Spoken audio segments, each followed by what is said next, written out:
Bonjour à tous les conducteurs. Aujourd'hui, on va parler d'un problème qui touche des milliers d'automobilistes européens et qui vous coûte en moyenne 200 € de réparation, alors qu'une simple manipulation de 10 minutes peut tout régler. Votre moteur a des ratés. Votre consommation de carburant explose et ce voyant moteur refuse de s'éteindre. Vous prenez rendez-vous au garage et le mécanicien vous annonce qu'il faut remplacer le capteur de débit d'air, ce fameux capteur MAF. Mais voilà le secret que beaucoup ignorent. Dans la majorité des cas, ce capteur n'est pas mort. Il est juste encrassé et attend qu'on le nettoie correctement. Dans cette vidéo, je vais vous montrer 10 étapes essentielles pour nettoyer votre capteur MAF, comme le font les meilleurs techniciens européens. Une méthode que vous pouvez appliquer chez vous pour moins de 10 €. Et surtout, ne ratez pas l'étape numéro 8, car c'est une technique que même certains garagistes expérimentés oublient de mentionner, parce qu'elle va à l'encontre de ce que les vendeurs de pièces détachées vous racontent. Première étape, le mauvais produit détruit votre capteur. Imaginez un automobiliste qui se rend dans un magasin de bricolage, il attrape une bombe aérosol marquée « nettoyante électronique » et se dit que c'est parfait pour son capteur. Grosse erreur. Ce que personne ne vous explique, c'est que beaucoup de ces produits contiennent des huiles et des résidus qui vont se déposer sur le fil chaud ultra sensible à l'intérieur du capteur MAF. Un technicien d'un garage Volkswagen en Allemagne m'a montré des dizaines de capteurs qui sont tombés en panne quelques semaines après avoir été nettoyés, simplement parce que le propriétaire avait utilisé du nettoyant frein. La méthode professionnelle exige un produit bien précis, un nettoyant spécifique pour capteur MAF qui ne laisse absolument aucun résidu. Ce type de produit coûte peut-être 3 € de plus qu'un nettoyant générique, mais il peut vous éviter de dépenser 200 € dans un nouveau capteur. Mais même avec le bon produit, la plupart des gens font une erreur cruciale dans la façon de l'appliquer. Deuxième étape, l'angle de pulvérisation est déterminant. Beaucoup de personnes vaporisent le produit au hasard dans le boîtier du capteur sans réfléchir. C'est une grave erreur.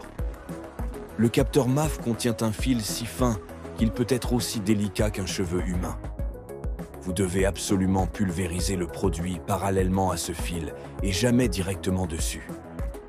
Imaginez que vous nettoyez une toile d'araignée sans vouloir la casser. C'est exactement la même délicatesse qu'il faut avoir. Un seul jet trop agressif à angle perpendiculaire peut tordre ou même casser ce fil. Quand ça arrive, vous vous retrouvez avec un ralenti instable et une consommation excessive. Tenez la bombe à environ 45 degrés, pulvérisez doucement et laissez la gravité faire le travail. Maintenant, vous pensez peut-être avoir compris la technique, mais il y a une erreur de timing qui gâche tout le travail. Troisième étape, le temps de séchage est absolument critique. La plupart des tutoriels en ligne vous disent d'attendre 5 minutes avant de remettre votre capteur MAF en place. Laissez-moi vous prévenir, c'est largement insuffisant. Les produits chimiques ont besoin d'au moins 15 à 23 minutes pour s'évaporer complètement. J'ai personnellement réinstallé un capteur après seulement 7 minutes parce que j'étais pressé. La voiture a tourné normalement pendant 2 jours, puis le voyant moteur est réapparu. Les meilleurs techniciens européens insistent sur la patience. Ils attendent au minimum 30 minutes et parfois ils laissent même le capteur sécher toute une nuit dans un endroit propre et sec. Et voici quelque chose qui va vous surprendre. Même un séchage parfait ne servira à rien si vous sautez cette prochaine étape. Quatrième étape, nettoyez aussi le tube d'admission. Vous pouvez nettoyer votre capteur MAF à la perfection et continuer à avoir des problèmes. Pourquoi? Parce que vous n'avez pas nettoyé le tube d'admission où se trouve le capteur. Un mécanicien Renault à Lyon m'a montré un capteur MAF impeccable, mais le tube lui-même était recouvert de résidus d'huile. En moins d'une semaine, cette contamination est revenue se déposer directement sur le capteur fraîchement nettoyé. Avant même de toucher au capteur MAF, essuyez entièrement le tube d'admission avec de l'alcool isopropylique et un chiffon non pelucheux. Cette simple manipulation de 3 minutes peut doubler le temps entre 2 nettoyages. Si vous pensiez que le nettoyage concernait uniquement le capteur, attendez de découvrir cette erreur de fréquence. Cinquième étape, arrêtez de le démonter trop souvent. Si vous avez suivi jusqu'ici, vous êtes déjà plus avancé que 90% des automobilistes. C'est ici que l'approche européenne diffère vraiment. Chez nous, on a tendance à nettoyer les capteurs MAF au moindre signe de problème. Les bons mécaniciens suivent un calendrier préventif et non pas une approche réactive. Manipuler ces capteurs délicats, trop souvent, crée plus de problèmes que ça n'en résout. Pour la plupart des véhicules, l'intervalle correct est tous les 50 000 km, ou seulement quand des symptômes apparaissent clairement. Sinon, laissez-le tranquille. Mais voici le plus important. Ce que vous avez installé avant même d'acheter le capteur pourrait être la cause de tous vos soucis. Sixième étape, le choix du filtre à air compte énormément. Ces filtres à air sportifs huilés, qui promettent un meilleur débit d'air, ils sont souvent la principale raison pour laquelle les capteurs MAF s'encrassent. L'huile traverse l'admission et vient recouvrir le fil du capteur. Un ingénieur chez PSA m'a expliqué que les filtres papier d'origine sont spécialement conçus pour protéger le capteur MAF. Oui, ce filtre aftermarket peut vous donner 2 chevaux de plus, mais est-ce que ça vaut le risque d'abîmer un capteur à 250 €? Les meilleurs techniciens s'en tiennent aux filtres papier d'origine et les remplacent aux intervalles recommandés. Maintenant, cette prochaine étape peut sembler anodine, mais elle a détruit plus de capteurs propres que tout ce que j'ai pu voir. Septième étape, la température affecte le résultat. Presque personne n'en parle, mais la température ambiante influence dramatiquement le résultat du nettoyage. Nettoyer dans un garage glacial et le solvant ne s'évaporera pas correctement. Nettoyer en pleine chaleur et il s'évapore trop vite pour dissoudre la contamination. La plage idéale se situe entre 15 et 27 degrés. Les ateliers professionnels européens maintiennent un contrôle climatique exactement pour cette raison. Si votre garage est trop froid, amenez le capteur à l'intérieur de la maison. Laissez-le atteindre la température ambiante. Nettoyez-le là et laissez-le sécher complètement. Huitième étape, n'utilisez jamais d'air comprimé. Combien d'entre nous ont pensé « je vais juste le souffler avec mon compresseur ». Croyez-moi résister totalement à cette envie.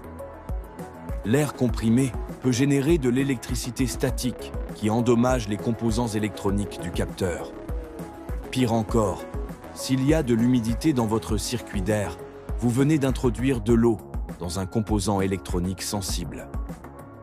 La méthode professionnelle interdit totalement l'air comprimé.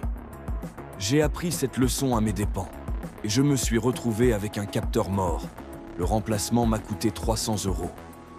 Neuvième étape, vérifiez les broches du connecteur.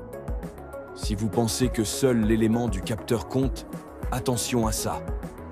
Les broches du connecteur électrique sont tout aussi essentielles au bon fonctionnement.